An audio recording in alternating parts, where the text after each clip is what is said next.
guess the obvious question is, how do you feel? How's the ankle? Has it progressed the last couple of weeks to a point where you think Sunday's a possibility? Yeah, feeling real good. I've been doing everything I can, in my power to be available for this team. And my role has, progressed, and I'll leave my status and my role up to the coaches and training staff. But I'm doing my part to make sure I'm rehabbing as hard as I can, practicing as hard as I can, and just being ready when my number's called.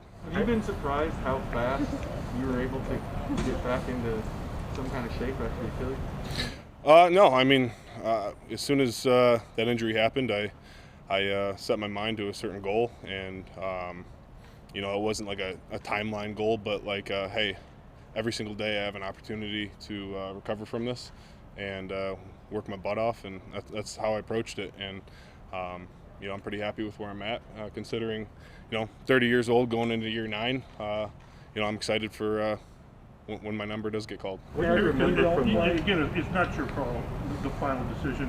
What do you need to see this week to tell yourself that you're ready? I think a big part of playing O-line is confidence, and I think I took strides in that last week with the reps that I got, and I'm feeling pretty darn good. So I think just go out there, give it my all today, and come out of this week feeling good, and I'll leave it up to the people who make those decisions to what my status is on Sunday. Eric, not to get ahead of ourselves, but do you think you can be the player you once were? You feel like you'll be back at that level again? Yeah, definitely. I have a pretty level mind. I take things on bluntly and reasonably, and I don't think there's any doubt in my mind the way I feel. Especially with how things work around here. The training staff is just awesome, and I definitely think I can return to the level of play, if not take the next step in my career. You mentioned as soon as the play happened, you made the decision to get back. What do you remember from that play? You guys were up big, and I watched the tape, and it didn't look like there was anything obvious. But what comes to mind when you think of that snap? Yeah, something I've done thousands of times. It was that was just God's plan for me, and it brought me here. I don't think when it happened, I'd be somewhere else in the country come fall. But things happen, and adversity happens, and I think it's just a matter of how you respond to it. And it was quite a wild ride, but and I've been in one system with one coaching staff with one playbook, for my entire career, and sometimes things just get changed up in life. You got to shake it up a little bit and handle adversity as it comes, man. Control what you can control. I can't help that. My Achilles ruptured. It is what it is, and but I'm excited for the opportunity here in Indy, and gonna make the most of it. What did you? A couple more. What was it like? I think you watched the Super Bowl from the bleachers. What was that? Yeah. Like, especially with how the game went.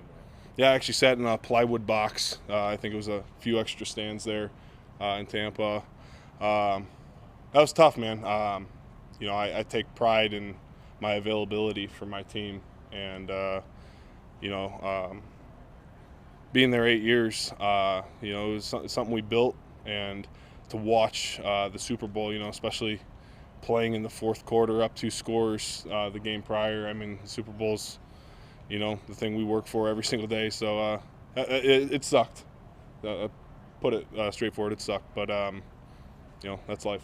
I know that timelines are always like a moving target, but when you think back to conversations with training staff and doctors when this first happened, I mean, do you feel like this is earlier than you thought you might be here, or do you have any sense of that? No, I kind of, relied on doctors, trainers, the trainers I worked with, did a lot of research for me, and there's a lot of different timelines out there, and I knew that linemen have come back 6, 7, 8 months, and so I knew it wasn't out of the question. And like I said, I just controlled my attitude every day, and here I am. Your mentality in Kansas City, do you see carryovers here? You knew where the Chiefs were. How close is this team, I guess, is how many fans are. You have such a unique view of that. What carries over? What carries over is, we're an AFC team that was a playoff contender last year. We have a lot of talent on this team, and putting that talent to work and getting that cohesiveness, and I think we can do something special here. Obviously it didn't start the way we wanted to last week, but I think everyone's got a good mindset, and we have high goals for ourselves, and we're looking forward to facing the challenges that come this year. Eric, at what point in your recovery did you stop thinking about the Achilles? Instead of thinking, okay, is something going to happen, was there a point where you said, okay, I'm just in the process of getting back on the football field, not looking down at it, not thinking about, wondering how it's going to respond?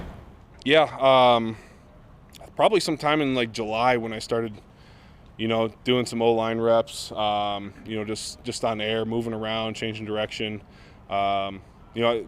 Eventually, confidence builds, man, and then, I think that's a hard part of coming off a major injury is not thinking about your injury. But I trust the training staff and the coaches here to put me in good positions, and so it's actually really nice moving around out here. It's not a thought. Okay, So thanks guys. You full go today?